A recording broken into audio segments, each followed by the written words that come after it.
Merci à l'équipe de louanges qui a prédisposé nos cœurs à la parole de Dieu. Ce matin, la parole nous fait une proposition. Celle, tout simplement, de réaliser tout à nouveau encore qu'il est capable de faire abondamment plus que ce que nous pouvons penser ou même espérer. Le titre de mon message, un peu particulier, le bon, la brute, le peureux, le cas perdu. C'est le titre d'un film que peut-être les plus anciens connaissent. Et au travers de cette semaine, je disais, Seigneur, qu'est-ce que tu veux que je partage avec ton peuple? Quel encouragement, quelle parole que tu veux adresser à ton peuple? Et au travers de plusieurs conversations avec des personnes inconverties, et j'étais dans ma voiture et ce titre est venu sur mon cœur très très fort. Et la construction du message s'est faite toute seule derrière. Et ce matin, véritablement, au travers de ces quelques mots que j'aimerais partager avec vous, vous rappeler qu'il n'y a pas de situation, qu'il n'y a pas de personne, qu'il n'y a pas de cas que Dieu ne puisse transformer. Il est celui qui fait ce qu'il veut. Nous l'avons chanté, nous avons dit, fais ce que tu veux. Mais véritablement, ce matin, j'aimerais vous dire que nous ne voulions ou que nous ne le voulions pas, il fera ce qu'il veut. Pourquoi? Parce que Dieu est souverain. Et ce matin, j'aimerais voir avec vous plusieurs personnes, deux en particulier, qui ont été transformées et ont produit une source de joie pour le peuple d'Israël premièrement, et pour l'Église primitive, l'Église naissante qui, ces deux récits nous parlent de situations compliquées, de situations qui n'avaient aucune solution humaine et assurément, les gens étaient dans la défaite, mais lorsque Dieu, en son temps convenable, intervient, alors cela produit une joie sans pareil. Transformer une personne, je veux dire ce matin, c'est le fait de la prendre dans son état brut et de l'amener à avoir une valeur encore plus grande. Et ça, c'est ce que Jésus veut faire, bien-aimé, avec chacun. Et nous verrons que particulièrement, lorsqu'il le fait avec des personnes inattendues, c'est véritablement spectaculaire. Le premier point ce matin va être de la peur à l'audace. J'ai croisé plusieurs personnes cette semaine et véritablement le sentiment qui est venu dans mon cœur, c'est de me dire « Jésus, heureusement que je te connais. Jésus, heureusement que je t'ai. Jésus, heureusement que je peux m'appuyer sur toi. Jésus, heureusement que tu vis en moi. Heureusement que tes promesses, tu me les rappelles chaque jour. Heureusement que ta parole, lorsque je tourne les regards vers elle, elle crée en moi du réconfort. » Parce que je peux vous garantir que les personnes du monde qui ne connaissent pas le Christ sont dans une situation complètement sans issue.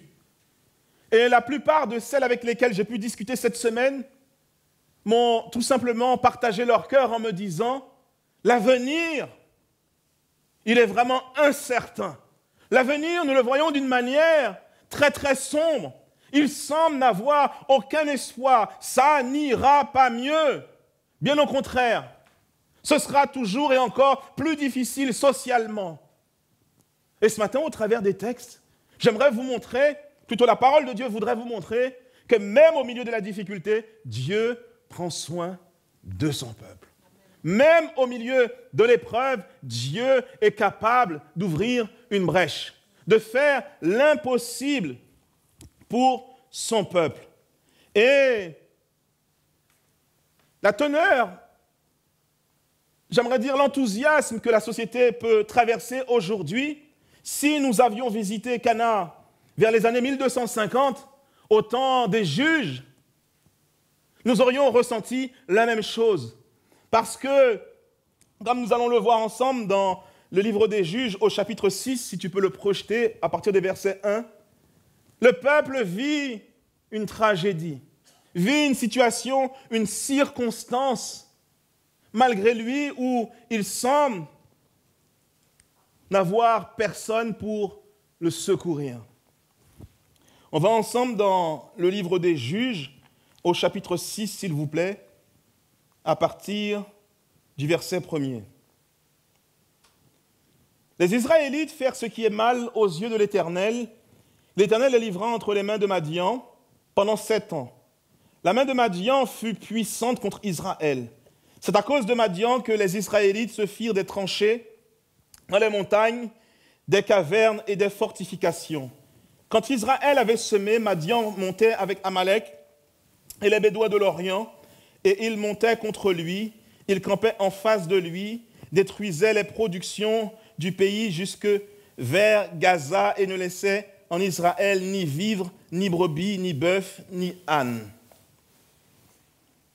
Israël fut très apeuvri par Madian et les Israélites crièrent à l'Éternel. Lorsque les Israélites crièrent à l'Éternel au sujet de Madian, l'Éternel leur envoya un prophète. Il leur dit, « Ainsi parle l'Éternel, le Dieu d'Israël, je vous ai fait monter d'Égypte et je vous ai fait sortir de la maison de servitude. Je vous ai délivrés de la main des Égyptiens et de la main de tous vos oppresseurs. Je les ai chassés devant vous et je vous ai donné leur pays. Je vous ai dit, je suis l'Éternel, votre Dieu. Vous ne craindrez pas les dieux des Amoréens dans les pays desquels vous habitez, mais vous n'avez pas écouté ma voix. » Amen. On va s'arrêter là et quelque peu commenter ces quelques versets. Le livre des Juges nous raconte que, à cet instant précis, dans la conquête qui devait avoir lieu, dans cet ordre que les Israélites avaient de conquérir tous les pays de Canaan, ceux-ci, arrivé un moment, se sont arrêtés. Et l'arrêt a produit une cohabitation. Et cette cohabitation a entraîné le péché. Et le péché lui-même est venu tout simplement gangréner la société de l'époque et forcément entraîner la colère de Dieu. La Bible nous dit que le peuple était dans une situation de se créer des tranchées. Et nous savons que lorsque les hommes creusent des tranchées, c'est que nous sommes en position de guerre. Je n'ai jamais vu des personnes creuser les tranchées pour se cacher si ce n'est pas en temps de guerre. Et là, véritablement, il est dit que ce peuple qui jusque-là était un peuple brave, un peuple qui était accompagné de la main de l'Éternel, l'Éternel faisait de très très grands prodiges, avait vécu des choses extraordinaires, est sous le joug de Madian et celui-ci l'amène dans une circonstance, dans une situation d'appauvrissement tel que le peuple semble être complètement abandonné. Et pourquoi j'aimerais m'arrêter sur la cohabitation? Parce que dans notre texte, il est important ce mot, parce que c'est le sujet, c'est le terme qui délivre et qui nous dit pourquoi Dieu peut à certains moments s'écarter de nous. Et ce matin, simplement vous dire que si nous cohabitons, pas avec les êtres humains, bien-aimés, mais si nous cohabitons avec le péché, Dieu ne pourra plus résider dans nos vies. Il ne peut pas être avec nous. Il ne peut plus nous accompagner. Pensez-vous que les endroits de ce monde, aujourd'hui, si nous nous permettons d'y aller, les endroits les plus néfastes, les endroits où le péché règne, Jésus va y aller avec nous. Et ce que nous pouvons aussi apprendre, c'est que, d'une première part, peut-être que la décision de cohabiter partait d'un bon sens, partait d'un bon sentiment. Parce que, tout simplement, les hommes, les femmes, les Israélites désiraient être en paix. Désiraient simplement avoir un statu quo, désiraient peut-être se servir, peut-être utiliser ce que les Amalécites, ce que les Cananéens avaient. Et nous savons que c'était des sociétés qui étaient assez développées, contrairement à Israël. Et cela amène tout simplement, comme Dieu le leur avait dit, et c'est fou combien Dieu connaît les choses. Des fois, nous pensons que lorsque Dieu nous parle, nous savons mieux que lui. Et nous pouvons même réussir à lui dire, mais Seigneur, il n'y a rien de mal à là. Mais la vérité, c'est que Dieu connaît la finalité. Et c'est vrai que lorsqu'on regarde, lorsque Dieu dit aux hommes et aux femmes israélites de ne point prendre de femmes ni d'hommes pour leurs enfants, Dieu voyait tout de suite la réalité de la culture intégrée, entrée dans la société israélienne. Et nous voyons que si Dieu est dans cet état, j'aimerais dire de colère, c'est parce que le peuple s'est adonné et a été vers des dieux étrangers.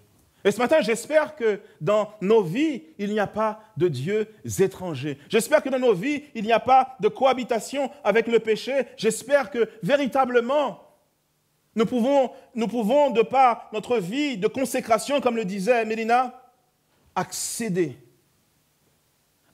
à la présence de Dieu. Parce que c'est une utopie de croire que nous pouvons accéder à la présence de Dieu si nous ne vivons pas dans la sanctification. Et ce qui est extraordinaire, c'est que Dieu ne va pas dans la plus grande des familles. Dieu ne va pas dans la famille où il y a les plus vaillants. Mais Dieu va aller dans une famille où apparemment personne n'aurait été chercher quelqu'un. Et lorsqu'on voit le discours que Gédéon lui-même va avoir, nous comprenons que personne n'aurait pu attendre quoi que ce soit, ni de Gédéon, ni de sa famille. Mais ce matin, j'aimerais vous dire, Dieu est capable de faire comme il l'entend. Dieu est capable de prendre ce qui peut nous sembler insignifiant pour faire éclater sa gloire et changer nos situations, nos circonstances. Qu'est-ce que la parole de Dieu veut nous dire par là? Dieu fait toutes choses belles en son temps. Dieu n'est pas surpris par les éléments. Dieu n'est pas incapable d'agir dans nos situations, nos circonstances. Le texte dit que, voilà, 7 années que Madian régnait, que Madian faisait ce qu'il voulait. Et il n'y avait aucune annonce, il n'y avait rien qui pouvait laisser présager qu'un changement viendrait. Et pourtant, au temps convenable, la Bible nous dit, puis vint l'ange de l'Éternel. Ce matin, y a-t-il des cas difficiles dans vos foyers? Y a-t-il des cas compliqués dans vos familles? Y a-t-il des situations qui semblent incapables à gérer dans vos emplois? Y a-t-il des faits qui vous prouvent qu'il n'y a pas d'échappatoire? J'aimerais vous rappeler ce matin que Dieu a simplement besoin de parler à la situation pour la changer. Dieu n'a pas besoin que les hommes et les femmes deviennent propices pour que votre situation change. Il a juste à ordonner pour que la situation change. Et c'est vrai que trop souvent, nous nous laissons emprisonner, nous nous laissons captivés par la circonstance, alors que Dieu nous appelle tout simplement à plonger nos regards dans sa parole. Et j'aimerais vous dire ce matin que si nous passions plus de temps à scruter sa parole, je crois que nos difficultés pallieraient et nous pourrions, par l'Esprit, saisir par la foi l'autorité que Christ a pour pouvoir changer les situations, changer les cœurs, changer les personnes. Combien de personnes on peut me dire, j'ai tellement essayé, j'ai tellement désiré, mais je n'y arrive pas. Ce matin, j'aimerais vous dire que lorsque Jésus te rencontre, tel que l'ange de l'Éternel, qui est l'image de Christ, arrive devant Gédéon, Si on veut paraphraser, et c'est lui qui le dit, Gédéon, c'est un rien du tout aux yeux des hommes.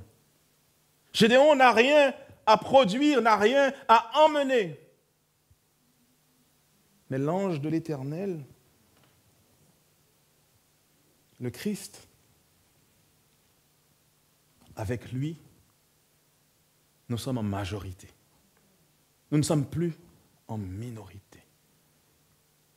À lui seul, il change et il fait la différence.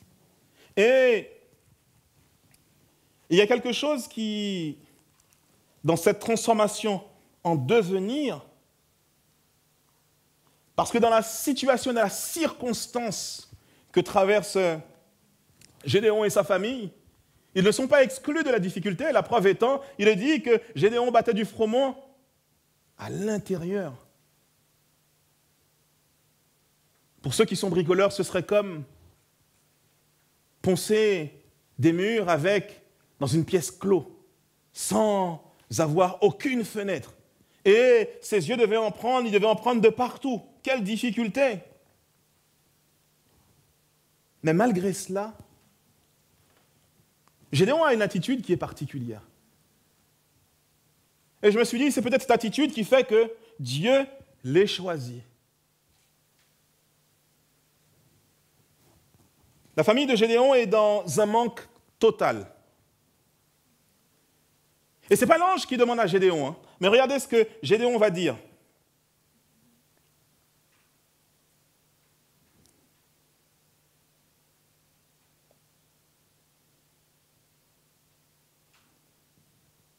Gédéon lui dit, « Reste là, mon Seigneur. » Il rentre chez lui, il va chercher une brebis et il va faire un sacrifice.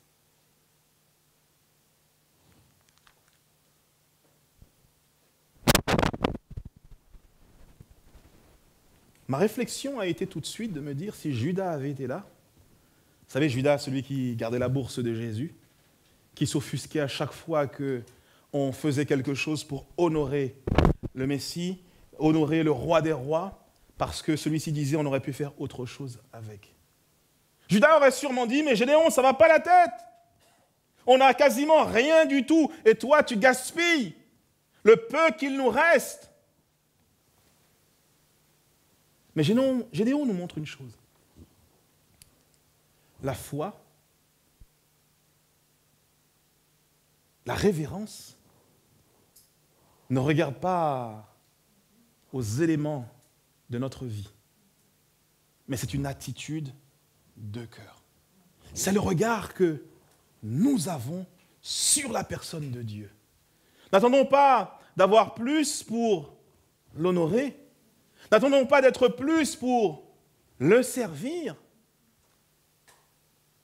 Parce que véritablement, nous le voyons ici, hein, il n'a besoin de rien. Et Gédéon va, après cela, lui dire, mais comment cela va-t-il pouvoir se produire? Et l'ange de l'Éternel va simplement lui dire, va avec la force que tu as. Quelle est ta force ce matin? Quelle est notre force ce matin? Quel est notre appui ce matin? Vers qui nous tournons-nous lorsque l'orage fonce sur nous? Avons-nous des plans B, C, D, Y, Z?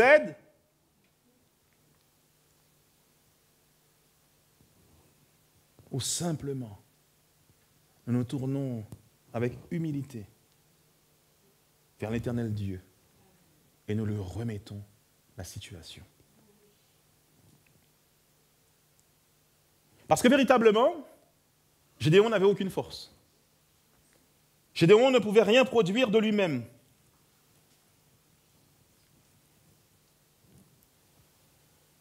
Mais quand Dieu a un projet, il donne aussi la provision.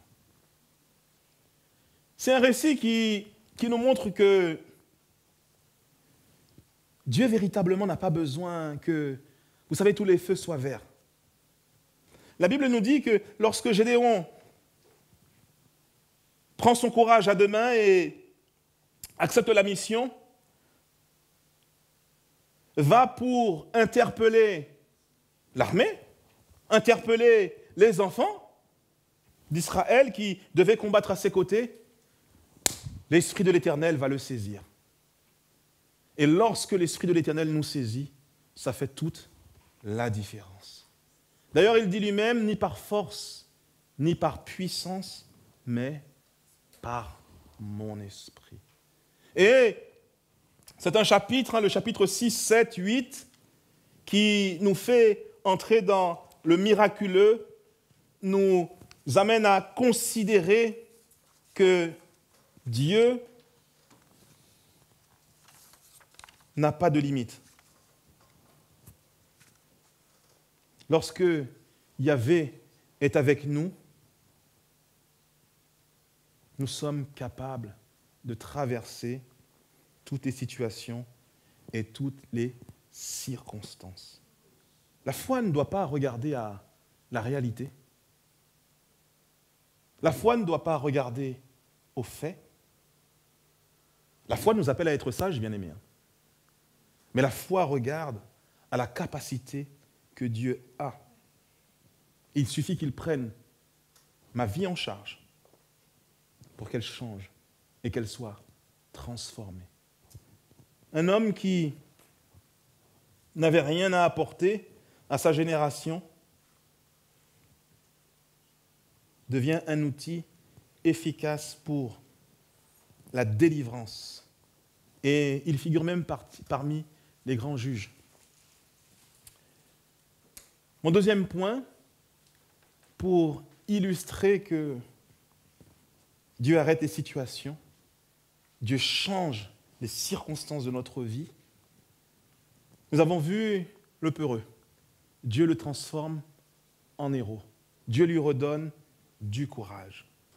J'aimerais, maintenant au travers de l'histoire de l'apôtre Paul, vous rappeler que Dieu est capable de transformer des cœurs brutals et d'animer l'amour des frères dans celui-ci.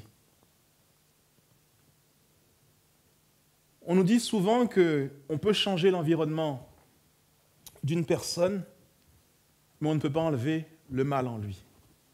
Ce matin, j'aimerais vous rappeler que Jésus, le Christ, en est capable.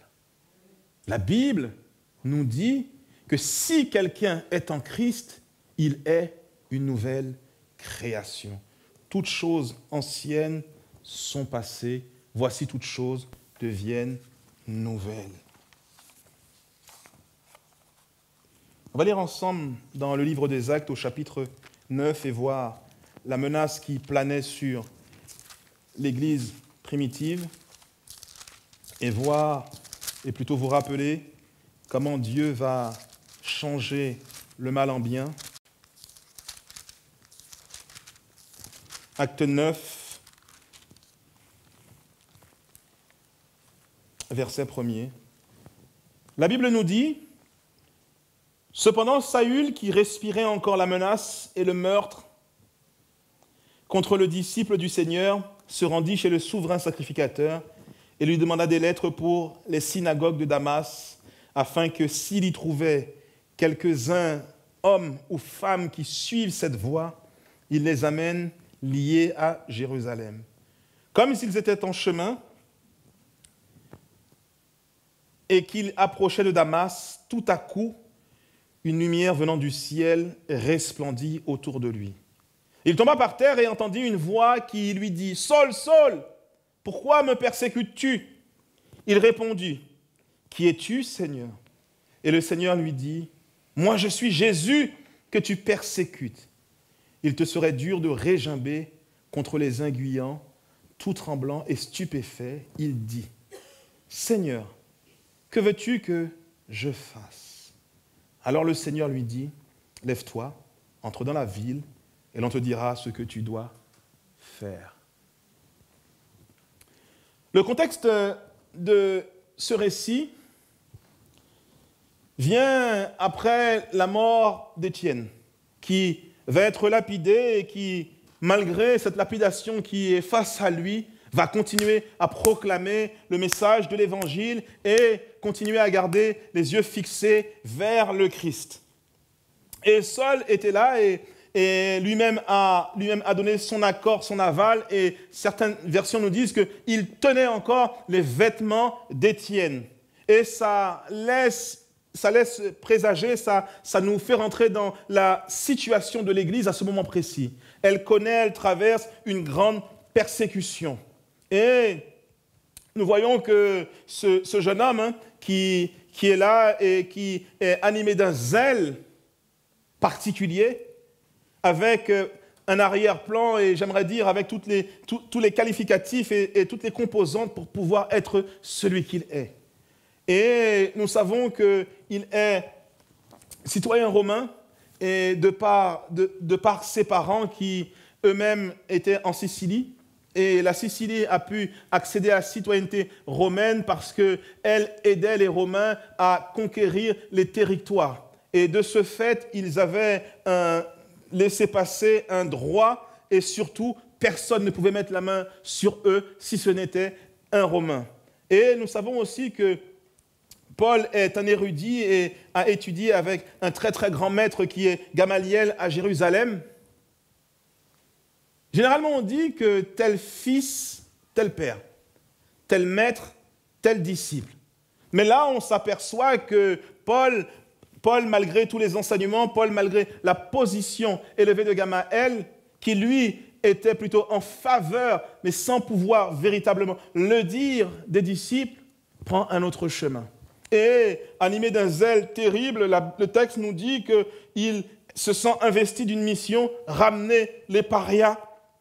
C'est comme ça qu'on considérait tous les juifs qui se convertissaient au christianisme, ou encore tous les inconvertis qui se convertissaient à cette nouvelle religion, à la vraie religion selon lui, le judaïsme. Et nous voyons, le texte commence dans le chapitre 9, nous dit qu'il respirait la menace. Imaginez-vous un peu l'état et la situation émotionnelle des chrétiens. Et pendant que je préparais ce message, je me suis dit, moi, si j'étais à leur place, je prierais que chaque matin, Paul ait une tendinite aux 2 pieds, qu'il ne puisse pas se lever, qu'il reste couché, afin que l'Église puisse être tranquille. Mais malheureusement, nous voyons que Dieu permet ces situations, ces circonstances de persécution, et Paul arrive même à ses fins. Mais j'aimerais encore vous dire ce matin qu'il y a un temps pour chaque chose.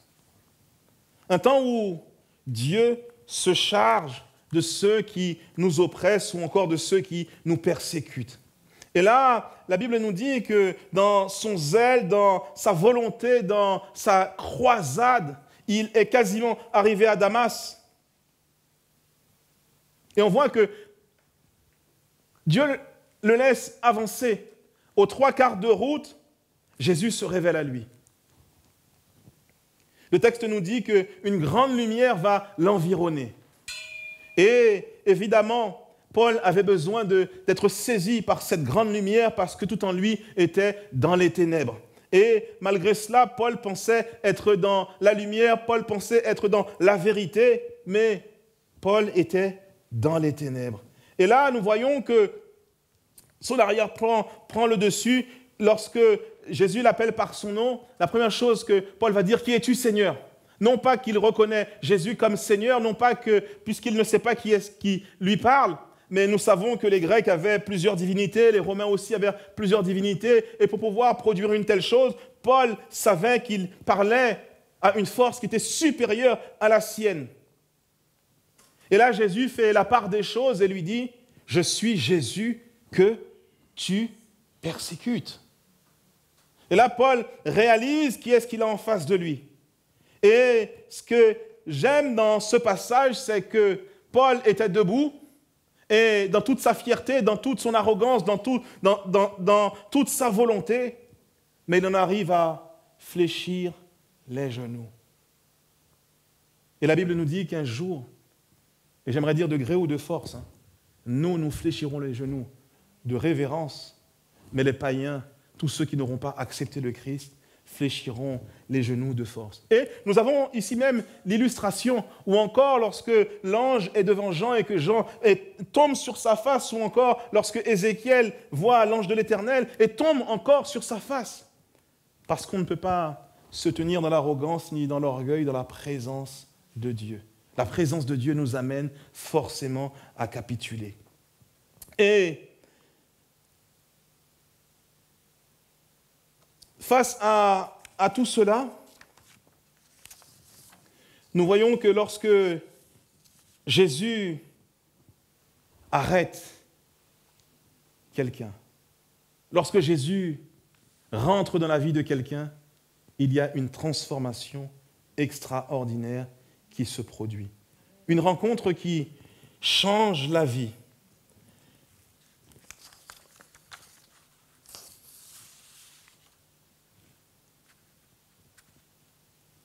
Et c'est vrai que,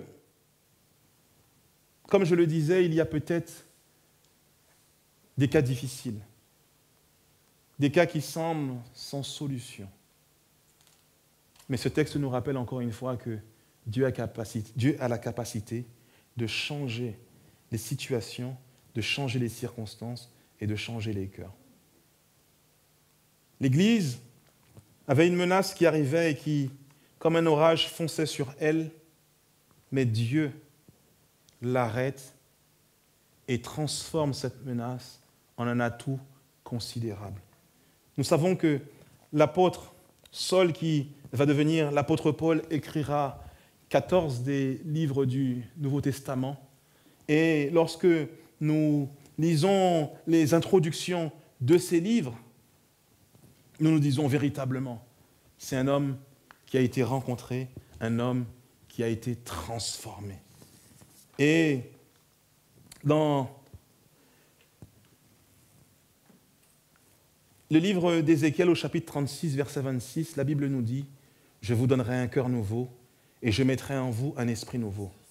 Je ôterai de votre corps le cœur de pierre et je vous donnerai un cœur de chair. » Paul adresse ses salutations et ces hommes qu'il persécutait vont devenir des alliés, des frères en Christ, des hommes pour lesquels il va donner sa vie, pas comme le Christ, hein, bien entendu, comprenez bien ce que je veux vous dire, mais lorsque nous regardons à la vie de l'apôtre et à ses plusieurs voyages missionnaires, nous réalisons que véritablement, c'est un homme qui était engagé pour l'Église, l'implantation et une transformation qui produira un allié pour l'Église primitive.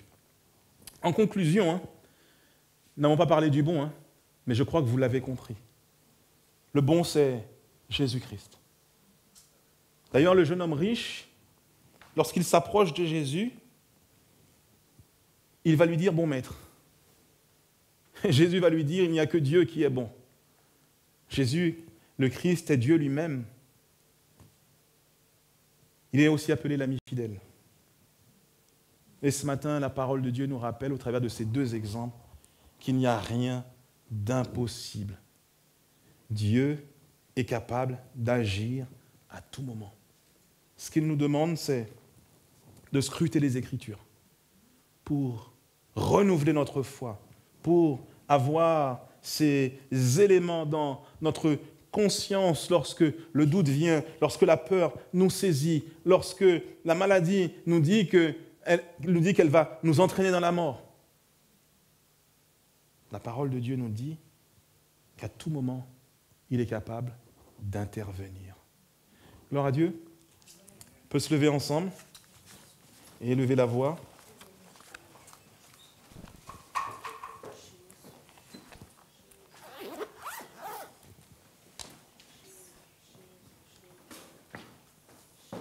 Seigneur, merci parce que ce matin encore, tu attires notre regard sur toi. Tu veux nous rappeler que tu n'as pas changé. Tu es le même et ce que tu as fait pour Seigneur Israël ou encore pour l'Église primitive, tu peux le faire dans nos situations, nos circonstances. Il y a des orages, notre Dieu, notre Roi, qui tous les jours voudraient fondre sur ton peuple. Il y a des situations douloureuses qui assaillent ton peuple. Mais ce matin, au travers de ta parole, tu nous rappelles que nous pouvons venir à toi si nous sommes fatigués, chargés. Nous pouvons trouver en toi un parfait réconfort en attendant la délivrance. Tu es le libérateur, tu es le Dieu qui change les cœurs. Tu arrêtes les persécuteurs. Tu prends, Seigneur, les faibles pour confondre les sages et les forts de ce monde. Merci parce que même si, Seigneur, les grands hommes de ce monde semblent inarrêtables, Seigneur, ce matin, tu nous montres que tu peux. Seigneur, si tu le veux, changer les cœurs et les consciences. Alors nous te bénissons. Nous te disons merci encore une fois parce que tu nous encourages à tenir bon. Merci parce que, Seigneur, tu nous dis que c'est vrai. Tu essuieras toutes nos larmes. Et je te bénis particulièrement ce matin. Je te bénis parce que dans nos cas difficiles, tu es la solution. Nos cas sans ressources, tu es la solution.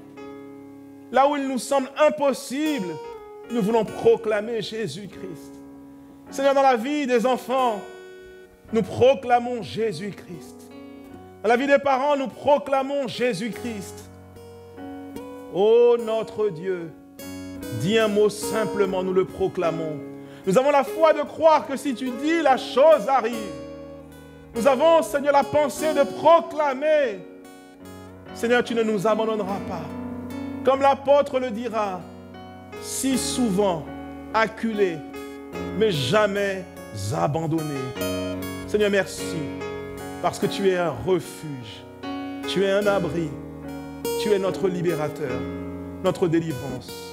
Alors ce matin, avec, Seigneur, reconnaissance, nous te disons merci pour la vérité de ta parole. Alléluia. Gloire à Dieu.